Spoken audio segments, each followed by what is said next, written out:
Today's tea time topic is my serious soulmates in life. And this is to share with you because we are in Leo. We're all making commitments to what our heart wants. And many of my clients who get readings give me dates of births of people, and they find out that they are soulmates. And the first thing is, I knew it. But one of the things that is definitely a misconception is that we have only one.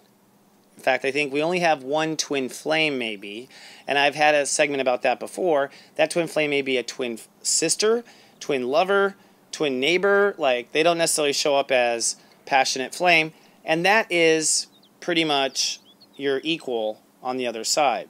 Soulmates, in my opinion, are people we have mated with, and I've made jokes about my soulmates. Whenever I do a story about a past life wife, that's a soulmate. That's someone that I have incarnated with, who's been there with me thick and thin.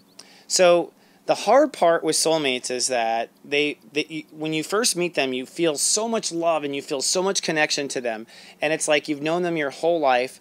And what happens is the energy of the soulmate has to get caught up to the story. So when you first meet, you're remembering the times you've always first met.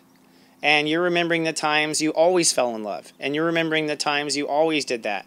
But after you live through those stages, which are totally fun and you should ride like a water slide and enjoy, okay, once that works out, you start to realize why where you guys started thinking you weren't lovers in past lives.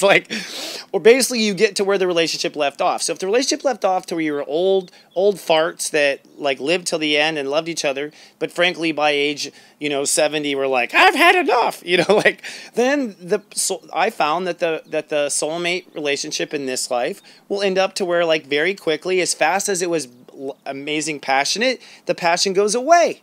As fast as it came, it goes away. I'm talking about the raw passion. The love doesn't go away. The other thing is that these people always show up at the worst times, and that's not an accident. You'll find that a soulmate shows up when you're in a relationship, they're not. When they're not, you are.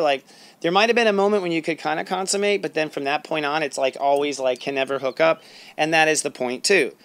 I believe personally that past life relationships are basically how we unlock parts of our personality we want to unlock. It's that when we're in front of a certain person, this part of ourself comes out. And that part's supposed to stay. And that person is here to host that part of us, in my opinion. So I've got past life personalities, and there's different, and so in all my past lives and all my past life soulmates, the people that I've had the pleasure of spending a lifetime with, making love to, having close relationship with in past lives, those people now, they know me better than most people. They're the people that call me on my bullshit. They're the people that remind me of who I really am when I'm in these new lifetime stories, when I'm out trying to bring new adventures to the Wateki story. So I believe that our serious soulmates in life are true mates. They love you. They want to be there for you. But they can't. They will as much as they can, but I find that the actual soulmates can't.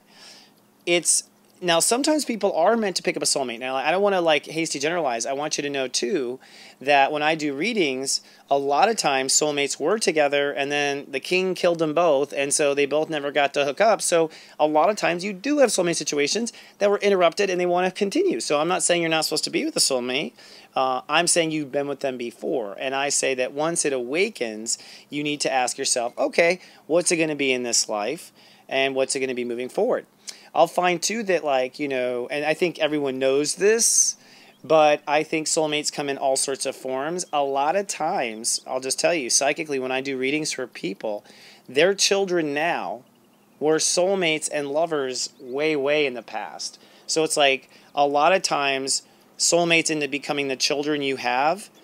After you've been already had the romantic relationship, already been there as the brothers, already been there as a friend, then it seems okay, you're family now. And so they start to incarnate in your line. And then of course it's off touch from that perspective as well. But the point is this to me is the story of soulmates. So, my standard philosophy is wait and see. One thing I know about love is when love is when it's meant to happen, everything opens up right there. It's easy. There's no problems. Both parties are in the same town. If you have to get on the phone or Skype, travel to other towns or whatever, and you love them, there's a reason why the universe has kept you apart. Honor it what it is. They're going to help you find the one that does matter. So no one goes without. All right.